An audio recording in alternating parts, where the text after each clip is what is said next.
Hello guys, welcome to my channel. और इस video में मैं आपको बताऊंगा कि मैंने उज्जैन में 4 दिन कैसे बिताया है। तो सबसे पहले हम लोग हैदराबाद से इंदौर गए। बस आपको सेल्फ डिक्लेरेशन दिखाना है। सेल्फ डिक्लेरेशन वहाँ पहुँच के भी कर सकते हैं आप। उज्जैन इंदौर एयरपोर्ट से बस 55 किलोमीटर पे है। हम वहाँ पहुँचे 1 घंटे में, होटल में चेक इन किया, फिर शाम में मंदिर देखने के लिए चले गए। मंदिर रात को 9:45 तक खुला रहता है, लेकिन आप 8 बजे ही पहुंच जाएं क्योंकि 8 बजे के बाद मंदिर का द्वार बंद हो जाता है। महाकाल के मंदिर के बगल में ही है हरसिद्धि माता का मंदिर, जस्ट 500 मीटर पे होगा। और वहाँ आप भी जाएं, वहाँ का जो दिया जलाते हैं लोग शाम में, वो देखिए, बहुत आर्टिस्टिक तरीके से आपको देखने को मिलेगा।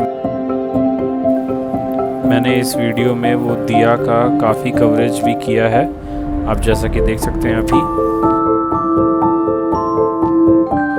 कई 1 घंटा हम लोग इधर बिताए, उसके बाद विक्रम आदित्य का टीला देखने चले गए। सो नेक्स्ट डे हम लोग को जाना था मंगलनाथ मंदिर। उससे पहले मैं और मेरे पापा मॉर्निंग वॉक पे गए थे उज्जैन सिटी देखने। मंगलनाथ मंदिर हम लोग 8:30 बजे सुबह पहुंच गए थे। वहां आप जा सकते हैं, पूजा का कोई सामग्री ले जाने का आपको ज़रूरत नहीं पड़ेगा, सब वहां के पंडित जो हैं अरेंज कर देंगे। जो पूजा का टैरिफ है वो भी आपको बता देंगे। इस वीडियो में भी मैंने वो टैरिफ का एक फ़ोटो लिया हुआ है, आप पीछे बैक जाके देख सकते हैं। सो पूजा स्टार्ट हुआ 9 बजे और करीबन 11 बजे तक ख़त्म हो गया था। सो 2 घंटा लगता ही है, आप 2 घंटा लेके ही चलिएगा जब भी आप यहाँ आएँ। पूजा स्टार्ट हुआ था हनुमान जी का पूजा से, फिर उसके बाद कलश का, लक्ष्मी जी का, गणेश जी का, फिर नवग्रह का, फिर भात पूजा, फिर अग्नि पूजा, ये सब होते हुए एक पितृ दोष का पूजा भी मेरे पापा ने करवाया था, वो भी हुआ था। तो ये सब करते करते हम लोग को 2 घंटा लग ही गया था। फिर पंडित जी और सबका आशीर्वाद लेके हम लोग गौशाला गए थे। गौशाला में गाय को भी हम लोग ने चारा खिलाया था। एक पुण्य का काम होता है, वो भी आप कर सकते हैं। अगर आप पूजा नहीं कराएं तो एटलीस्ट गौशाला में जाके गाय को कुछ खाना खिला दें।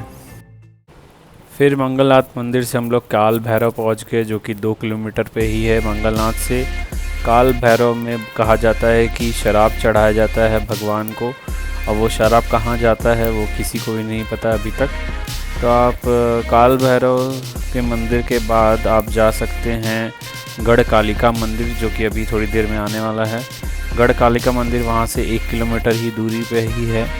गढ़ कालिका के पास जाके आप नाश्ता पानी भी कर सकते हैं, या तो काल भैरव में भी जाके नाश्ता पानी कर सकते हैं। और गढ़ कालिका के बाद हम लोग चले गए थे भगीरथ गुफा, वहाँ पे ही हम लोग ने लंच किया था। भगीरथ गुफा में भी आपको गौशाला मिलेगा जाते वक्त, और यहाँ थोड़ा आप सर बचा के चलिएगा, बहुत छोटा सा रास्ता है। और काली जी का और नीलकंठ भगवान का शिवलिंग भी है।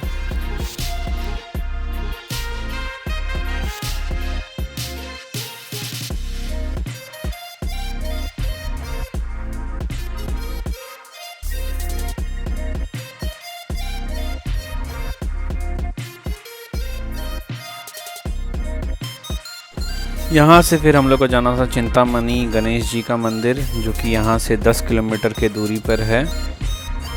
और अगर आप वहाँ जा रहे हैं तो वहाँ का लड्डू ज़रूर लें प्रसाद के तौर पर।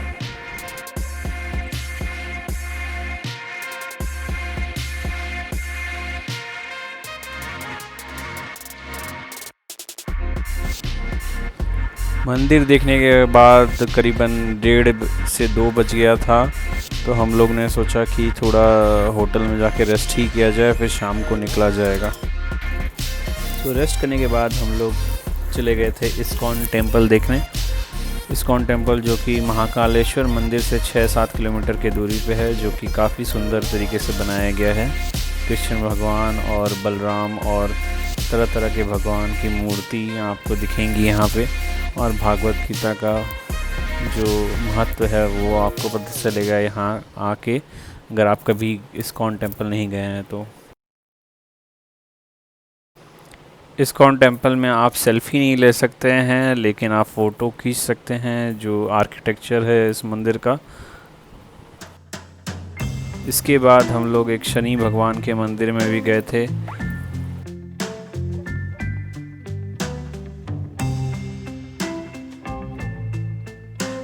शनि भगवान का दर्शन करने के बाद हम लोग पहुंच गए थे रामघाट, जहां शिप्रा नदी के तट पे होती है आरती। ये आरती हम लोग से थोड़ा मिस हो गया था, लेकिन हम लोग टाइम पे पहुंच गए थे प्रसाद खाने।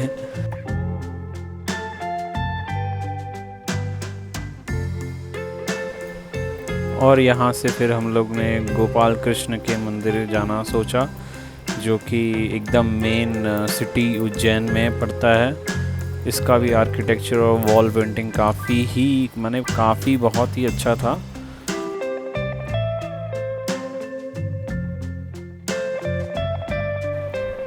इस मंदिर के बाहर काफ़ी शॉपिंग करने के लिए या सोवेनियर लेने के लिए आपको कई सारे शॉप्स मिल जाएंगे। इसके बाद हम लोग चले गए थे भारत माता का मंदिर, जहां राष्ट्रगीत गाया जाता है ठीक 8 बजे। आप अगर जहां भी हों वहां पे सावधान में खड़े हो जाएं अगर आप राष्ट्रगीत सुन रहे हैं तो।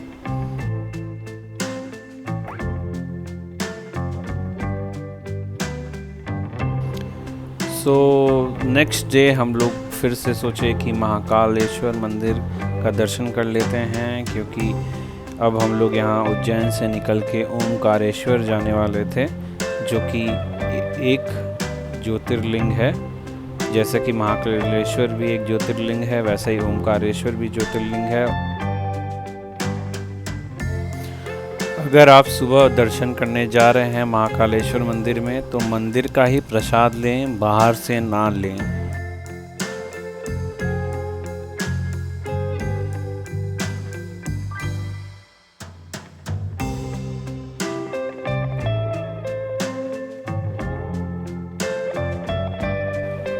सुबह सुबह महाकाल का दर्शन करके आपको बहुत ही अच्छा लगेगा। ज़रूर उज्जैन आएं और महाकालेश्वर का आशीर्वाद लें। अब हम लोग रेडी थे ओमकारेश्वर जाने के लिए। हम लोग का कैब आ गया था। रोड्स काफ़ी अच्छे हैं। आपको उज्जैन से ओमकारेश्वर जाने में 3 से 4 घंटा लगेगा। अराउंड 140 या 150 किलोमीटर है। हम लोग ने ब्रेकफास्ट भी हाईवे पे ही किया था। 2-3 घाट क्रॉस करके जाना पड़ता है, तो घाट वाला रास्ता काफ़ी अच्छा है, और अगर आप मानसून में आएंगे तो काफ़ी अच्छा लगेगा। ये है नर्मदा नदी, जो कि उल्टा बहती हैं और एमपी से निकल के गुजरात होते हुए समुद्र में जाती हैं। ओमकारेश्वर जाते वक्त आपको लगेगा कि आप एक अलग ही कंट्री साइड में आ गए हैं। ओमकारेश्वर शायद खांडवा डिस्ट्रिक्ट में पड़ता है, लेकिन ओमकारेश्वर से खांडवा शायद 100 किलोमीटर की दूरी पे है। ओमकारेश्वर में 2 शिवलिंग है, एक नदी के इस तरफ है, एक नदी के उस तरफ है। तो पहले आप जाएं उस तरफ नदी क्रॉस करके। क्रॉस करने के लिए आप लोग स्काई वॉक या बोट का इस्तेमाल कर सकते हैं। हम लोगों ने बोट का इस्तेमाल किया था, और बोट वाले से काफ़ी नेगोशिएशन भी किया था, क्योंकि ये हाई रेट चार्ज करते हैं। तो आप अगर जा रहे हैं तो नेगोशिएट ज़रूर करें। बोट का इस्तेमाल हम लोग ने जो किया वो बहुत ही अच्छा डिसीजन था। बहुत ही डिफरेंट एक्सपीरियंस था हम लोग के लिए, बहुत ही मज़ा आया। और हम लोग ने डैम के तरफ, डैम के करीब भी लेके गए थे बोट को, और जहाँ पे यहाँ पे दो नदी का संगम होता है वो भी देखा था।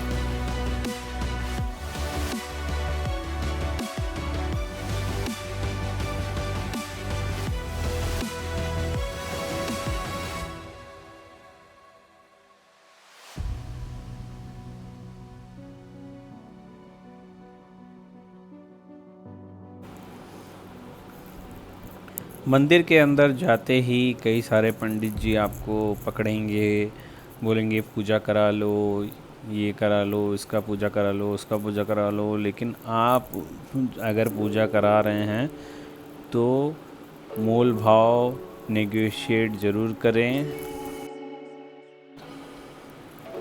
हम लोग ने काफ़ी नेगोशिएट किया था और फिर पूजा कराया था।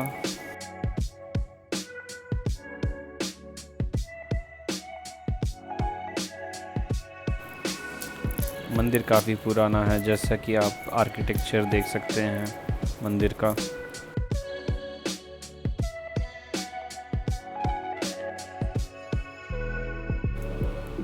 हम लोग ने पंडित जी से पूजा करवाया था, इसलिए कई देर तक हम लोग शिवलिंग को देख पाए। ये रहा उसका तस्वीर और आर्किटेक्चर काफ़ी अच्छा था। आप देखेंगे तो आपको समझ में आएगा कि कितना पुराना ये मंदिर है।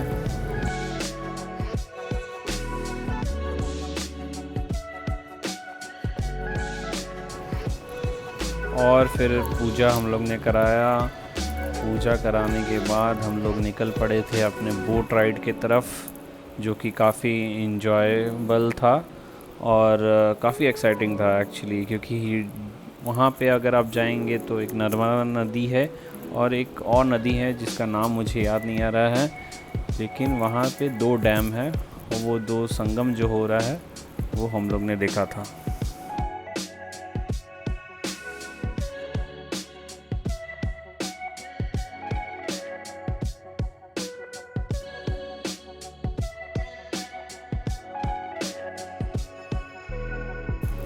सो अब व्यू देखें कैसा है यहाँ पे। आपको एकदम यहाँ जाने का मन करेगा ही। अगर आप प्लान कर रहे हैं तो आप यहाँ ज़रूर आएँ। और इंदौर में हैं, अगर इंदौर वाले देख रहे हैं या एमपी के आप किसी भी पार्ट में देख रहे हैं तो ज़रूर जाएं यहाँ। अगर आप इंडिया के किसी भी कोने से देख रहे हैं और आपका अगर मन कर रहा है यहाँ आने का तो ज़रूर आएँ। यहाँ की इकोनॉमी को बढ़ावा दें।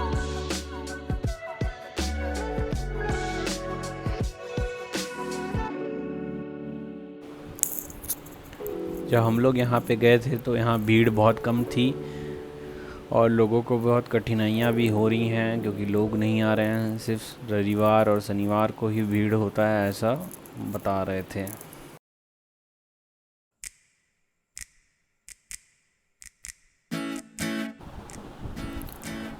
शनिवार को ही हम लोग पहुँचे थे तो भी हम लोग को भीड़ बहुत कम ही मिला था।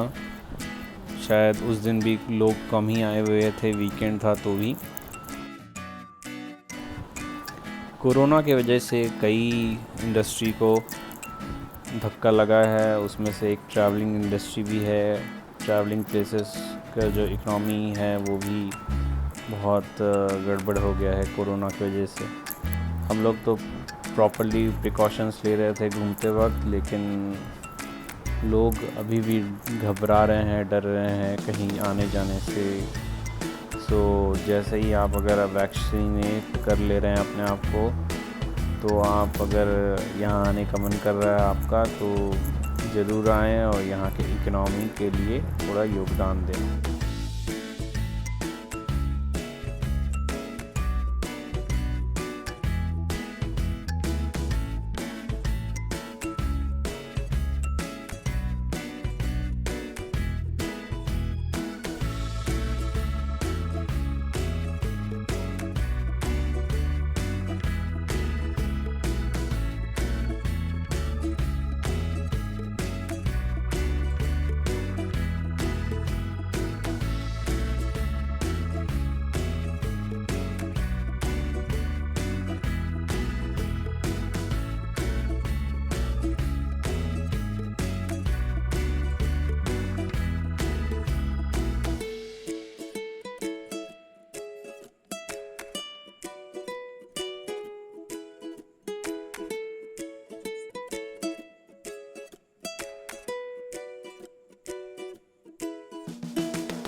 सो गाइस, है ना मज़ेदार जगह, ज़रूर आएँ यहाँ पर, बहुत अच्छा लगेगा आपको और डिफरेंट एक्सपीरियंस रहेगा। इतना करने के बाद हम लोग को बहुत प्यास लग गया था, इसलिए डायरेक्ट हम लोग ने जूस पीना सही समझा और उसके बाद हम लोग दूसरे शिवलिंग को देखने के लिए चले गए थे, जो कि नदी के इस पार है जहाँ से हम लोग ने बोट लिया था।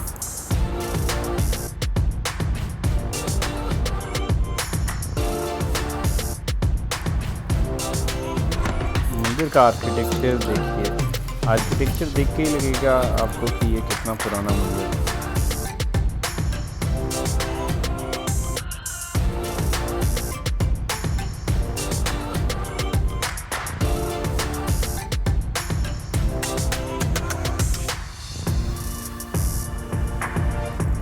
जय हो शिव शंभू।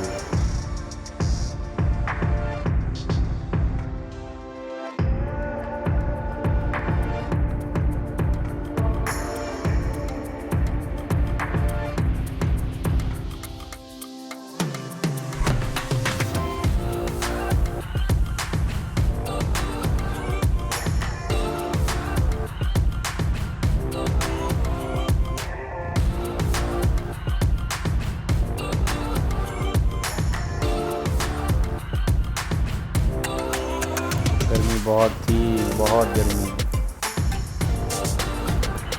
अब फिर हम लोग ने लंच करना सही समझा कि बहुत भूख लग गया था। एमपी में आए हैं तो आप वेज खाना ही खाएं, क्योंकि काफ़ी टेस्टी है।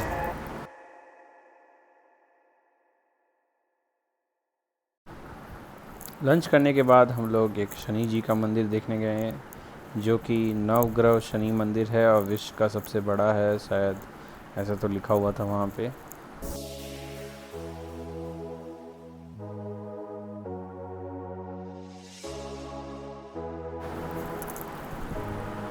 और यहाँ पे अंदर जाके हम लोग ने शनि भगवान का 9 बार परिक्रमा किया था, गोल गोल चक्कर 9 बार लगाया था, जो लगा के काफ़ी अच्छा लगा। जय हो शनिदेव। और इसके बाद हम लोग इंदौर चले आए थे। इंदौर में एक दिन रहा हम लोग ने और अगले दिन फ़्लाइट पकड़ के वापस हैदराबाद आ गए थे, जो कि आप वही उसी चीज़ का फुटेज देख रहे हैं। बहुत ही अच्छा ट्रिप था, बहुत ही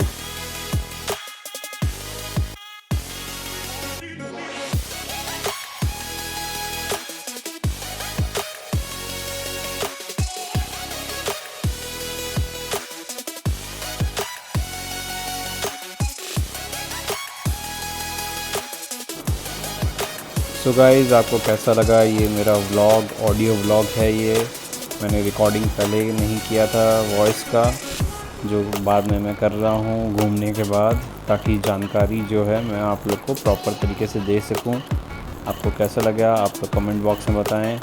सब्सक्राइब करें, लाइक करें। Thank you.